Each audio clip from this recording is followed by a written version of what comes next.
Baik Pak ya. Jadi ada beberapa faktor yang menjadikan manusia itu lupa kepada Tuhannya, lupa kepada tujuan keberadaannya di dunia ini untuk beribadah kepada Allah. Faktor apa saja itu?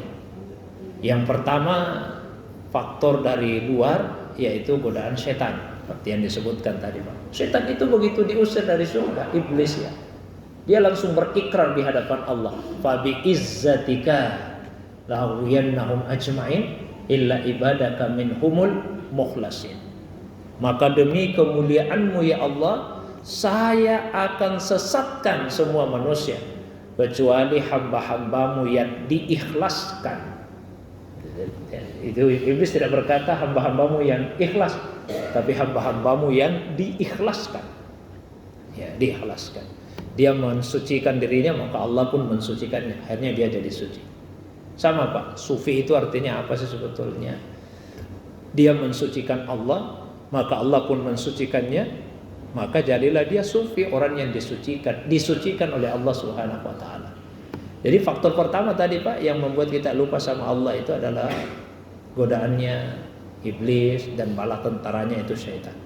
Faktor yang kedua dari dalam, eksternal. Apa itu? Hawa nafsu kita sendiri.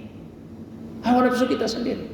Wa ma ubarri'u nafsi innan nafsa la'amartum bisu illa rahimah rabbi. Saya tidak melepaskan diriku sama sekali dari kesalahan. Sesungguhnya nafsu itu benar-benar menyuruh kepada yang buruk, kecuali apabila dirahmati oleh Tuhan.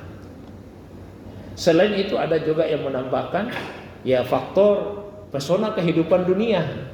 Nah, itu kan dari luar juga Pak ya. Pesona kehidupan dunia, tapi itu bisa kita jadikan sebagai sarana saja, sarana yang dijadikan oleh iblis untuk menggoda manusia, atau sarana yang dijadikan oleh hawa nafsu kita untuk menggoda diri kita. Tapi di Al-Quran yang jelas Allah SWT mengingatkan, fala taghurrannakumul hayatud dunya wala yaghurrannakum billahil gharur. Maka jangan sampai kalian tertipu oleh pesona kehidupan dunia, dan jangan sampai kalian tertipu oleh al-gharur, sang penipu yang terbesar. Penipu terbesar itu iblis. Bagaimana cara membedakan? Kalau mohon maaf, ada yang berbuat dosa.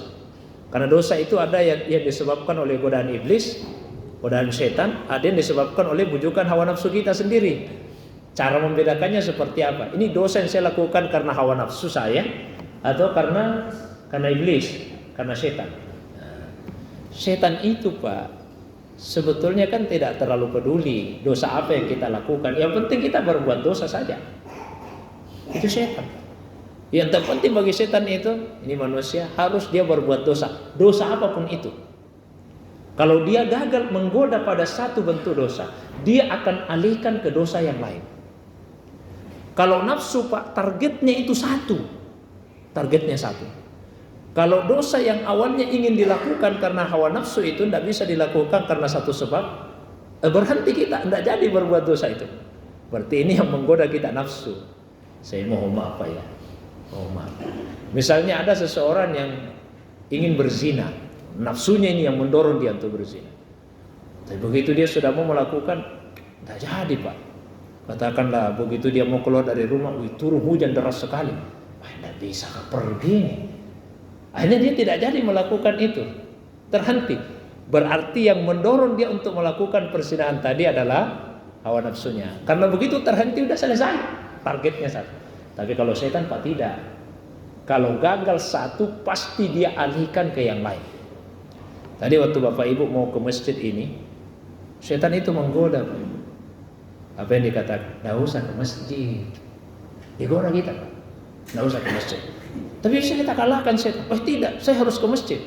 Apakah setan kemudian putus asa? Tidak, dia ubah bentuk godaannya. Dia katakan, oh iya ke masjid saja, ke masjid saja. Tapi tidak usah buru-buru, sebentar-sebentar dia baru ke masjid. Diubah Pak ini. Yang penting bagi setan itu Anda berbuat dosa-dosa apa saja. Begitu kita kalahkan, tidak, saya harus buru-buru, saya harus bersegera ke masjid. Ya sudah. Kalau begitu bersegera sajalah ke masjid. Tapi nanti di perjalanan singgah ya ada itu bagus dilihat-lihat itu di jalanan Pak. dialihkan. Coba perhatikan itu di pinggir jalan banyak pemandangan yang bagus Pak. Macam-macam Pak. Kita bisa, tidak, saya harus fokus ke masjid saja. Pada saat kita mau salat, digoda lagi dalam bentuk yang lain. Diingatkan kita akan dunia. Kita bisa kalahkan pun, jangan kita merasa udah selesai urusan dengan setan, udah selesai, sudah kalahkan setan. Tidak. Paling halus itu ditanamkan di hati. Oh, ternyata saya hebat nih. Saya bisa kalahkan godaannya setan. Wah, tanpa kita sadari, kita sudah digoda sebetulnya, merasa diri kita hebat. Jadi kalau ada Pak dosa yang kita lakukan terhalang lalu dialihkan ke yang lain, setan itu. Tapi kalau targetnya satu, begitu gagal tidak jadi, berarti hawa nafsu yang berusaha untuk menggoda kita. Itu faktor-faktor Pak ya, faktor-faktor yang menggoda manusia untuk berbuat dosa. Terus bagaimana kita mengetahui bahwa hati kita ini misalnya sudah baik Pak ya, baik, salim, selamat. Ya, kita tidak boleh memastikan bahwa hati saya sudah bersih sebersih-bersihnya. Allah ingatkan dalam Al-Quran, wala tusakku anfusakum huwa a'lamu biman ittaqa. Jangan sampai kalian merasa dirimu suci. Allah yang paling tahu siapa yang paling bertakwa di antara kalian. Tapi paling tidak ada tanda-tandanya Pak ini. Apa saja itu? Hati yang bersih, hati yang baik itu akan selalu tenang, tentram melakukan kebaikan. Kalau kita gelisah berbuat baik, bermasalah itu hati. Kenapa saya itu kalau salah selalu gelisah. Kalau baca Quran selalu cepat saya bosan. Kalau dengar orang berzikir selalu memarah kurasa. Tanda-tanda hati tidak baik Pak. Ya, tapi kalau hati kita tentram ketika zikir, ala bi zikrillahi tatmainnul qulub. Ketahuilah dengan zikrullah hati itu akan menjadi tenang. Oh, berarti hati kita itu baik. Jadi tanda-tanda hati yang baik itu tenang ketika melakukan kebaikan. Tapi kalau sebaliknya gelisah, cemas kalau mau berbuat baik, ya berarti ada tanda-tanda bahwa hati kita belum begitu baik. Terus yang berikutnya, kita juga bisa ukur ketika melihat orang lain. Ketika kita melihat orang lain baik, kita ikut senang, baik hati kita itu. Tapi kalau kita melihat orang lain dapat nikmat, tidak enak kita rasa, itu tanda-tanda di hati kita ada masalah. Ada masalah. Fi qulubihim marad wa zadahumullahu marada. Di hati-hati mereka itu ada penyakit. Penyakit apa itu? Penyakit tidak senang melihat nikmat yang Allah kasih kepada orang lain. Wa zadahumullahu marada.